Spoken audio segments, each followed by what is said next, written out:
এই পৃথিবীতে কাউকে বিশ্বাস করে মনের সব কথা বলতে যাবেন না। দেখবেন এই মনের কথাগুলো যখন বলতে যাবেন, এই কথাগুলো ধরেই আপনাকে বারবার আঘাত করবে। তখন আরো বেশি কষ্ট পাবেন।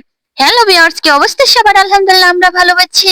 যারা বিশ্বাস করে আপন ভেবে, সবচেয়ে গুরুত্বপূর্ণ লোক ভেবে নিজের মনের কথা যা আছে সবকিছু খুলে বলেন, দেখবেন এই খোলা কথাগুলো আপনাকে কিভাবে কালচাপ হয়ে ফিরে আসবে আর এসেই ছোবল মারবে, যা আপনি দেখে কল্পনাও করতে পারবেন না যে এর কাছেই তো আমি সবকিছু খুলে বলেছিলাম, আজ ও আমার সাথে এরকম করলো।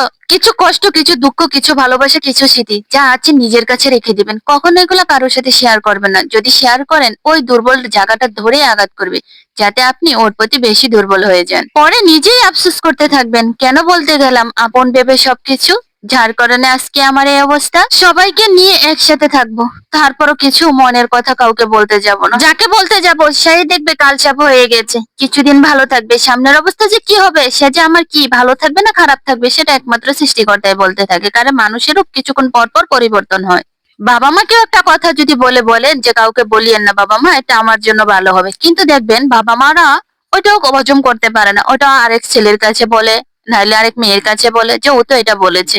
দেখলেন, বাবা মাও কিন্তু কথা হজম করতে পারে না। আপনি কাকে বিশ্বাস করে সবকিছু বলতে যাবেন যে ও আমার ঘনিষ্ঠ বন্ধু, আমার বান্ধবী, ও হয়তো বা কাউকে বলবে না, ও দেখবেন কিছুদিন পর সব বলে দিয়েছে।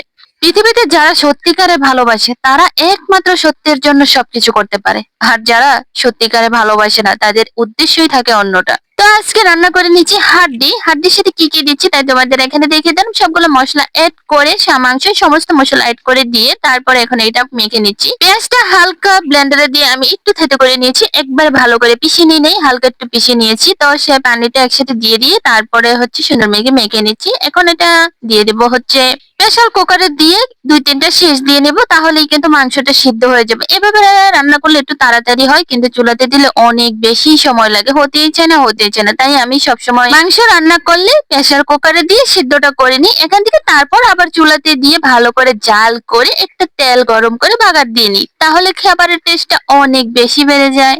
এদিকে মাংসটা আমি প্রেসার কুকার থেকে নামিয়ে নিয়েছি, দেখা দিচ্ছি তোমাদের মাংসটা কেমন হয়েছে। মাংসটা কিন্তু একেবারে সুন্দর করে সিদ্ধ হয়ে গেছে, আর কালারটাও জাস্ট অসাধারণ হয়েছে। এখানে আমি কিন্তু আলুটাও দিয়ে দিচ্ছি। আমার কাছে শুভাকাঙ্ক্ষীরা আছে যারা বলে, আপু আপনার সবজি মাংস যাই রান্না করেন কালারটা কেন এত সুন্দর হয় না। মেনলি আমি হচ্ছে মশলা একেবারে কম খাই, তাই হচ্ছে আমার মাংসের কালারটা এত গাঢ় হয় না। এখন আবার কিছু পাবলিক এসে দাঁড়িয়ে যাবে, মশলা কিনতে পারে না তাই খেতে পারে না, হতে পারে তাই, কিন্তু আমার মশলা খেলে সমস্যা হয়, তাই আমি চেষ্টা করি সবসময় মশলাটা কম খাওয়ার জন্য। এদিকে রান্না বান্না শেষ, এখন খেতে চলে আসলাম। কেমন লাগলো ভিডিওটা অবশ্যই জানাবা। তো আজ এ পর্যন্তই। সবাই ভালো থাকো, সুস্থ থাকো, নিরাপদে থাকো, আমাদের জন্য দোয়া করবা। আমরা এখন খেয়ে নিচ্ছি। আল্লাহ হাফেজ।